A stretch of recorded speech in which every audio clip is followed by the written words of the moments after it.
നമസ്കാരം. നദികളിൽ നിന്ന് മണൽവാരൽ വീണ്ടും തുടങ്ങാനായി റവന്യൂ വകുപ്പ് നിയമത്തിൽ മാറ്റം വരുത്തുമ്പോൾ നിർമ്മാണ മേഖലയ്ക്ക് ആശ്വാസം. കരട് ബില്ല് തയ്യാറാക്കാൻ നിയമ സെക്രട്ടറിയുടെ നേതൃത്വത്തിൽ 5 അംഗ ഉപസമിതിക്ക് രൂപം നൽകി.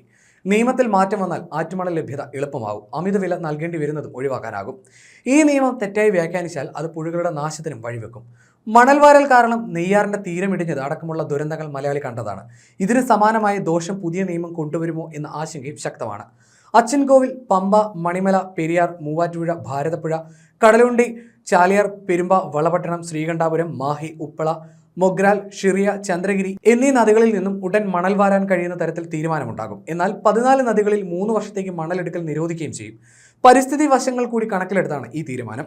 നെയ്യാർ, കരമന, വാമനപുരം, ഇത്തിക്കര, കല്ലട, മീനച്ചിൽ, കരുവന്നൂർ, ചാലക്കുടി, കീച്ചേരി, ഗായത്രിപ്പുഴ, കബനി, കുറ്റ്യാടി, വള്ളിത്തോട്, ചന്ദ്രഗിരി എന്നീ നദികളിൽ 3 കൊല്ലത്തേക്ക് മണൽ വാരൽ ഉണ്ടാകാൻ ഇടയില്ലെന്നാണ് സൂചന. പുഴയിലൂടെ ഒഴുകുന്ന വെള്ളം വേഗത്തിൽ കടലിലെത്തുന്നത് തടയുന്നതിൽ മണൽത്തരികൾക്ക് വലിയ പ്രാധാന്യമുണ്ട്. മണൽവാരൽ വ്യാപകമാകുന്നതോടെ പുഴയിലെ ഒഴുക്ക് വർദ്ധിച്ച് വെള്ളം എളുപ്പത്തിൽ കടലിലെത്തുന്നു. പഞ്ചായത്തുകളുടെ മേൽനോട്ടത്തിൽ നിയന്ത്രിതമായ രീതിയിലായിരുന്നു മുമ്പ് മണൽ നീക്കം ചെയ്തിരുന്നത്. നിർമ്മാണ ആവശ്യങ്ങൾക്കായി പഞ്ചായത്തുകൾ പാസ് നൽകി ഓരോ മണൽ കടവുകളിൽ നിന്നും പരിമിതമായ അളവിലാണ് മണൽ എടുത്തിരുന്നത്. പക്ഷേ പിന്നീട് ഇത് അനിയന്ത്രിതമായി. ഇതോടെ മണൽവാരൽ വലിയൊരു വ്യാപാരമായി മാറുകയും മണൽ മാഫിയ തഴച്ചു വളരുകയും ചെയ്തു. പുതിയ നീക്കം ഈ മാഫിയയ്ക്ക് വീണ്ടും കരുത്താകുമെന്ന വിലയിരുത്തലുമുണ്ട്.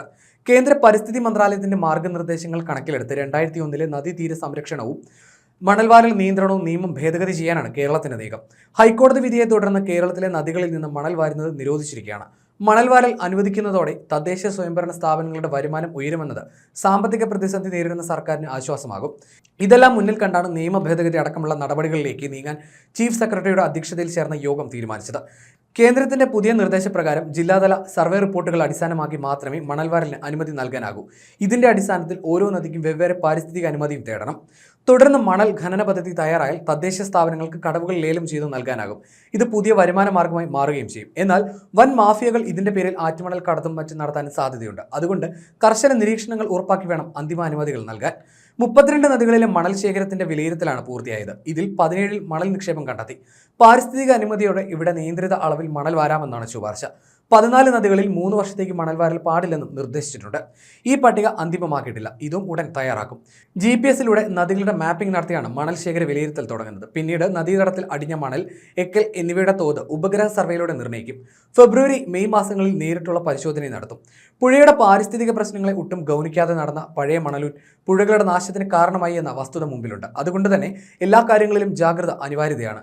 പുഴകളുടെ അടിത്തട്ടിൽ നിന്ന് വരെ മണൽ പോയതോടെ ചെളി ബാക്കിയാകുകയും പുഴയിൽ വൻ മരങ്ങൾ വരെ വളർന്നു വന്നു. ഇതോടെ പുഴ കാടായി മാറി.